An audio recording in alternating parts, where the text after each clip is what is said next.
Je vous présente ce soir 3 sages de l'Université de Montréal. On est ce soir dans un contexte particulier d'une école d'été Art, Culture et Santé, initiée par Nathalie Bonduil dans le cadre de son action qu'elle a menée en tant que sage à l'Université de Montréal. On a 3 sages, Joséphine Bacon, qui est Innu, poétesse. On a Nathalie Bonduil, qui est la directrice du musée des expositions de l'Institut du monde arabe à Paris. Et on a Kim Thuy, qui est une écrivaine. Ce qui nous réunit ce soir, c'est définitivement la beauté. C'est la rencontre avec la beauté, c'est le partage de la beauté, selon finalement 3 approches. La première approche, c'est celle de Joséphine, le poème, qui est basé finalement sur le récit des aînés et la transmission. Et c'est ce que j'expliquais à Joséphine, c'est qu'en tant que gériatre, cette notion de s'intéresser aux plus âgés qui transmet quelque chose, c'est ce qui me fait vivre en tant que gériatre depuis des années finalement. Il y a aussi Nathalie qui, elle, s'est intéressée aux objets. Et finalement, la beauté des choses, comme tu dis, Nathalie, non ressenties. Et puis, il y a Kim qui raconte des histoires, essentiellement Kim en tant qu'écrivaine, non pas avocate, et qui raconte des histoires de quelqu'un à d'autres personnes. Et je pense, ce qui réunit un peu toutes ces personnes ici ce soir, et ce qui nous réunit tous, c'est le fait de raconter.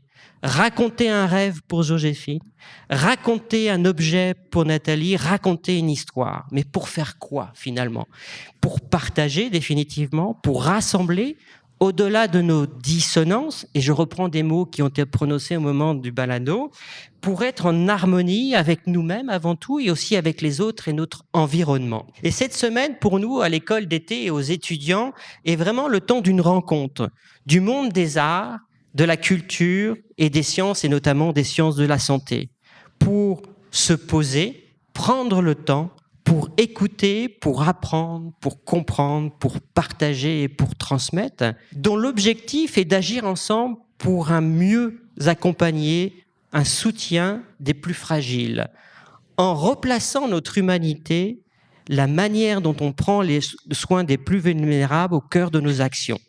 Et ce soir, finalement, le but de cette réunion, de cette discussion, c'est de reprendre l'échange autour du thème « La beauté sauvera le monde » en se posant une question, car au final, la beauté sauvera le monde n'est pas une affirmation dans le livre de Dostoïevski, L'Idiot, c'est une question. Et même à la fin, plus loin, on lit « Quelle beauté sauvera le monde ?» Et c'est un peu ça que je pose ce soir comme question. Finalement, pourquoi est-ce qu'il faut sauver le monde? Pourquoi le sauver avec la beauté? Et maintenant, je vous laisse la parole. Voilà, en fait, ça me fait penser tout de suite à cet acte que vous avez probablement vu dans les médias et qui s'est déroulé au Musée des Beaux-Arts du Canada, donc tout récemment, avec un tableau donc d'un très grand peintre du groupe des Sept, Tom Thomson, qui représente une forêt canadienne, donc une œuvre très importante, donc d'un des artistes majeurs du Canada. Et comme vous l'avez peut-être vu, donc il y a eu un acte d'écoterrorisme, dirait-on, donc par un jeune homme, un groupe donc qui est venu dans les galeries et qui a maculé donc la vitre qui protégeait la peinture de donc un acte, on dirait, de vandalisme. Évidemment, ce sont des appels au secours pour sauver donc un monde en feu, et notamment donc au Canada, avec ce qu'on a vécu cet été. Et ce que je trouve intéressant et bouleversant donc dans ces actes, évidemment, qui sont répréhensibles du point de vue d'un conservateur et d'un muséologue, donc de pouvoir s'attaquer aux œuvres, en même temps toutes les œuvres qui l'ont été, que ce soit Vermeer ou Van Gogh ou Monet, dans différents musées du monde, étaient toujours avec des glaces de protection. Je tiens à le dire parce qu'il y a d'autres actes de vandalisme qui, par contre, s'attaquent directement aux toiles. C'est justement parce que ces tableaux représentent la beauté et que cette beauté du monde est en train de brûler. Et ces jeunes ne savent plus comment nous alerter sur cette beauté menacée. et donc s'attaquent à des images, à des tableaux, à des icônes pour nous choquer, parce que ils savent que, au fond de nous, ces œuvres sont si importantes, si rares, si précieuses, que on ne peut pas attenter à cette beauté. Et si ces œuvres ne signifiaient rien, il n'y aurait pas de sens à ce geste-là. Il n'y aurait pas ce sens, il n'y aurait pas d'impact. Et pourtant, cet impact, tout le monde l'entend, tout le monde l'écoute, tout le monde le commente. Ce qui veut bien dire que ces œuvres-là, elles comptent, même si on ne les connaît pas forcément, même si ces musées ne sont pas forcément près de nous. Et je crois que ces gestes-là donc parlent de cette beauté nécessaire, essentielle, et du fait de l'effacer sous la peinture, de l'éradiquer, donc est un drame. Et je trouve que ça parle beaucoup donc de l'importance des œuvres et de l'importance de cette beauté qu'il faut préserver. Joséphine, ça vous fait réagir? Aujourd'hui, je passais sur la rue Beaubien, puis je regardais une jeune femme, qui peignait, le mur d'un édifice. Puis je me suis arrêtée un peu, puis je me disais, il habille, le mur de la bâtisse. J'ai dit pour que le mur devienne, pour que ce morceau de béton, devienne beau. Et puis, pour moi, la beauté, je la trouve partout. Je la trouve dans les arbres. Puis je trouve que les arbres ont beaucoup souffert avec les incendies, les coupes à blanc. Puis je me dis, moi, l'arbre est très important pour moi. Je trouve beaucoup de beauté dans un arbre parce que je sais que l'arbre peut me parler si je sais l'écouter. Tout comme je trouve le caribou aussi beau, parce que si jamais il nous quitte, si jamais il n'y en a plus, c'est comme si nous mourions nous-mêmes. Parce que le caribou, pour les Inuits du moins, c'était un animal sacré. Puis pour entrer en communication avec lui, il fallait s'adresser à son maître. Et puis de la façon dont on traitait le caribou, on faisait des raquettes. Puis la raquette, on a beau dire, c'est peut-être un objet, mais c'est de l'art quand même. Comment tu le tresses, puis comment tu prépares la babiche. Puis le cadre de la raquette est fait d'arbres. Et puis, le caribou, pour moi, là, j'en ai besoin, pour continuer à rêver. Le rêve semble extrêmement important. Hein. Dans le temps du nomadisme, le rêve était très important parce que le rêve, ce que tu rêvais la nuit, te disais si tu allais faire une bonne chasse ou tu serais pas chanceux. Il y avait on est tous là, il y a des gens qui disent, moi je ne rêve jamais, mais on rêve tous. Donc, quand le chasseur ne rêvait pas, c'est sa femme qui rêvait à sa place. Et, tu vois, c'était toujours, quand t'es nomade. Sa femme était meilleure que les siennes. Non, écoute, dans les temps de famine, quand tout le monde était tombé trop faible pour chasser, quand c'était limite, là, qu'on allait tous mourir de faim, mais la femme donnait son sein nourricier à son chasseur pour qu'il puisse continuer à marcher. La femme, c'est dans tout ce qu'elle faisait que c'était une beauté, et puis ça amenait la beauté de continuer à vouloir vivre. Ben voilà. Il y a un neuropsychiatre français qui s'appelle Roland Gori qui dit que l'œuvre d'art, c'est un rêve. Et le rêve, c'est quoi? C'est d'abord la capacité à se raconter un récit, et c'est aussi la capacité de raconter un récit aux autres, et donc de partager. Donc le rêve est central finalement pour nous. Et le rêve est basé sur cette beauté. Donc si cette beauté disparaît, qu'est-ce qui va se passer? Et c'est drôle que vous mentionnez ça parce que je viens de voir le film Oppenheimer avec des acteurs extraordinaires, avec des moyens extraordinaires pour pouvoir créer ce film-là.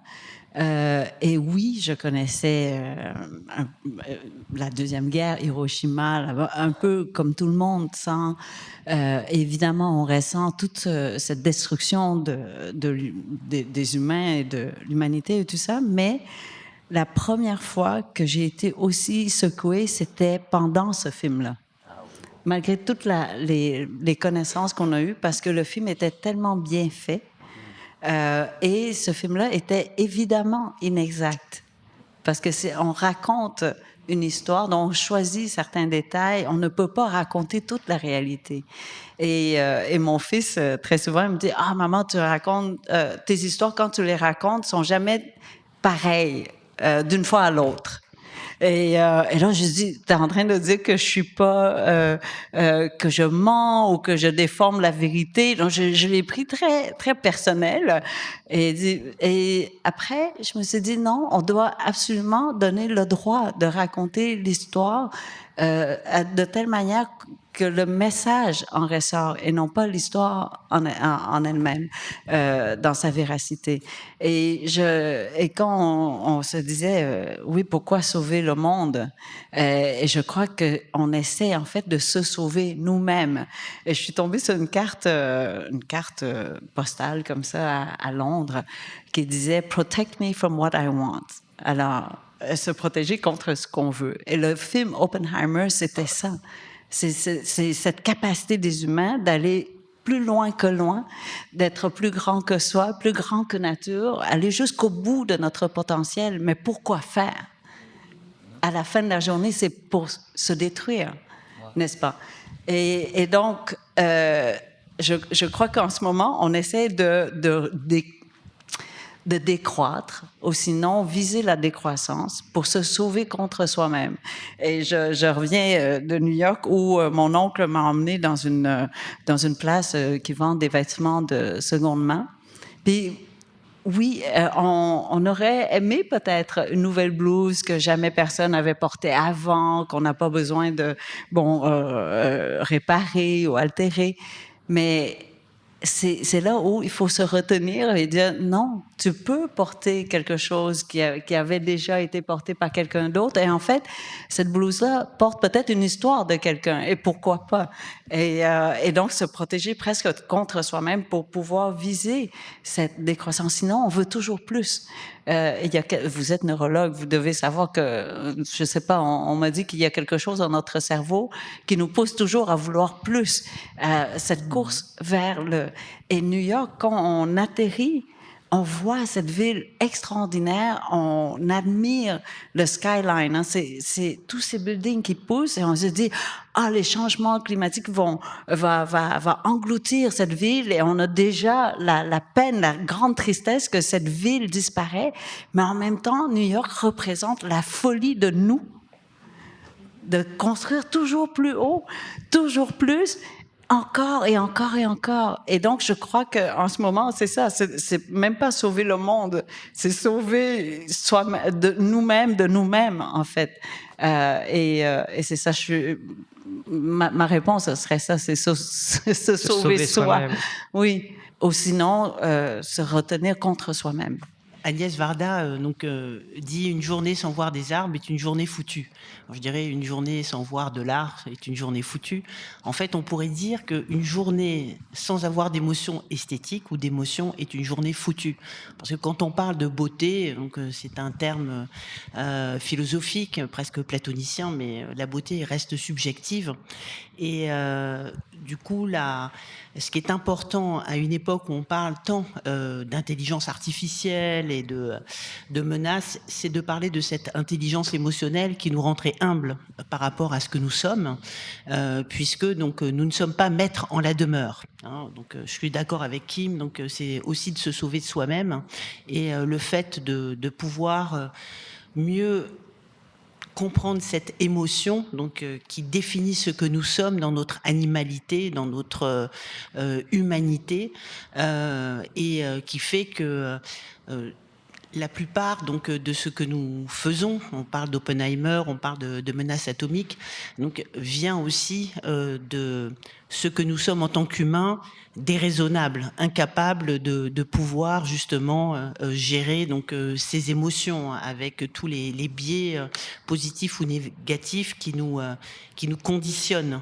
Ce mythe donc de l'homme rationnel, le sapiens sapiens, donc n'existe pas. Donc le cerveau est le serviteur donc du corps, il est soumis à sa mémoire, à sa culture, et avoir ces émotions, les comprendre, et non pas dans un songe, mais vraiment quand on est face à une émotion esthétique, on est dans un rapport de conscience, je dirais presque d'hyperconscience avec son ressenti, donc nous aide justement à mieux accepter ses limites, à être plus humble par rapport à cette fragilité. Il y a une très belle une phrase de Sylvain Tesson que vous connaissez, donc il dit donc il n'y a rien de positif donc dans la décroissance biologique. Hein, je dirais donc et je trouve ça très juste, et notamment donc il n'y a rien de dans le biologique, donc il y a cette composante qui est celle que nous devons accepter, donc qui est profondément imparfaite. Et pour moi, cette question de l'intelligence émotionnelle, donc dans tous ces domaines, elle est fondamentale, ne serait-ce que pour pouvoir accepter donc ce que nous sommes, et une certaine part d'humilité. Bref. Donc, oui, travailler sur l'intelligence émotionnelle, donc sauverait le monde, et en tout cas nous sauverait nous-mêmes. Mon oncle habite dans un loft dans Long Island City. En tout cas, c'est industriel. Ben, c'est plus industriel, c'est devenu trop chic. Mais auparavant, c'était des grands bâtiments avec des lofts. Donc, il y avait très peu d'arbres. Il y avait qu'un petit parc en triangle comme ça devant lui. Et maintenant qu'il est un peu plus vieux, il est architecte, il a 60 ans. 61, non, c'est pas très vieux, en fait, c'est mon âge. Mais on considère qu'il est plus vieux parce que je l'appelle mon oncle. Ben, il est mon oncle, et il a un peu plus de temps. Donc, il a commencé à planter parce qu'il n'a pas de cour, il n'a pas de jardin. Donc, il a commencé par des petits pots devant chez lui.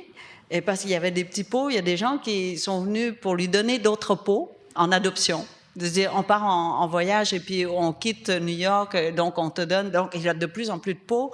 Il n'avait plus de place, donc il a commencé à planter, en fait, à apporter certaines plantes dans le parc.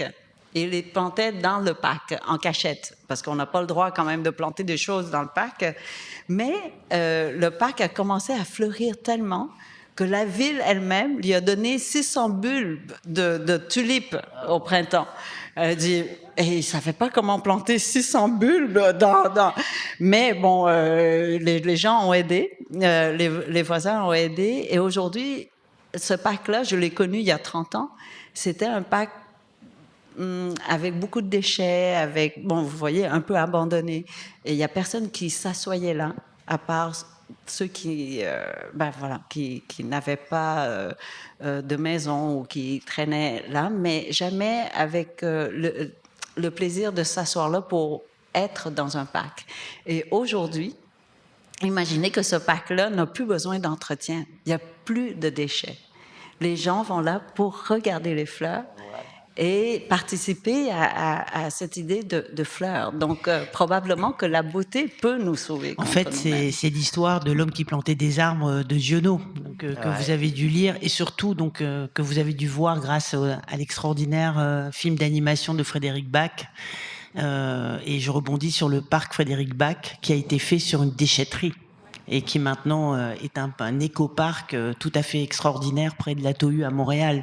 Donc ça rejoint ce que tu dis. La beauté, il y a tellement de beauté, et puis il y a tellement de plusieurs sens, plusieurs façons d'expliquer la beauté, parce que la beauté n'est pas que la beauté, il y a les beautés. Puis, moi, tous les vieux et les vieilles que j'ai enregistrés, quand ils me racontaient nos mythes, je les trouvais tellement beaux que je les accompagnais dans leur récit. Alors, avant d'avoir connu nos mythes, je l'ai d'abord marché dans les récits des aînés. Alors, quand pour la première fois, je suis allée avec un vieux chasseur de caribous, j'étais... Parce qu'il y a un aîné qui m'avait dit, si un jour tu vas dans la toundra, il dit, la toundra va te porter. Alors, quand je suis arrivée dans la toundra avec Ihuatouhoué, puis je me suis rappelé. Je me suis rappelé des paroles de Msnapé, qui m'avait dit, puis quand tu marches, sur le lichen, tu as l'impression que tu touches pas terre, puis tu vois tellement loin, puis là, j'ai pris connaissance que l'horizon existait vraiment, et l'infini aussi. Et puis j'ai vu des caribous pour la première fois. Ça m'a pris un peu de temps parce que j'ai pas les yeux d'un chasseur. Mais ça m'a pas. Mais lui, il avait son regard. Tout de suite, il a vu qu'il y avait 4 caribous. Tout de suite, comme s'il avait les yeux d'un adolescent de 18 ans. Moi, ça m'a pris, je pense, je sais pas combien de temps. Il a fini par me passer ses jumelles. Puis avec les jumelles, j'ai fini par les voir. Et puis, quand je les ai vus, c'était la première fois que je voyais les caribous. Puis je me suis dit, qu'audace, que j'ai de la chance. Puis là, il m'a regardé, il m'a dit, si tu sais pas regarder, tu ne verras jamais rien. Juste. Et puis je le sais, puis depuis qu'il m'a dit ça, quand je regarde, j'essaie de voir quelque chose, j'essaie de voir ce qui est beau dans ce que je veux voir, parce que voir est important, mais pour ça, il faut regarder d'abord, puis chercher ce qui est beau partout. Finalement, aujourd'hui, s'il y avait une leçon à tirer, je pense, aujourd'hui, c'est posez-vous et prenez du temps, accordez-vous du temps pour observer différemment. Ben voilà. Tout a été dit. Ou lire un poème. Lire un poème de Joséphine. Ben, je peux vous en faire un. Ah oui, Okay. oui. Bon, un que j'aime bien. Nuelution, Ojahumek, Inagaho. Nit, Atik, Inagaho. Tahuatem, Hehegatok, Inagaho. Ntush, Inigway, Inagaho. Dakop, Wabtechmok, Inagaho. Tawanahon, Macho, Inagaho. Nanakamun, Tewaken, Inagaho. Ni, Inu, Ntahanagahan. Ma richesse s'appelle saumon. Ma maison s'appelle caribou. Mon feu s'appelle épinette noire. Mon canot s'appelle bouleau. Ma robe s'appelle lichen. Ma coiffe s'appelle aigle. Mon chant s'appelle tambour. Moi, je m'appelle humain.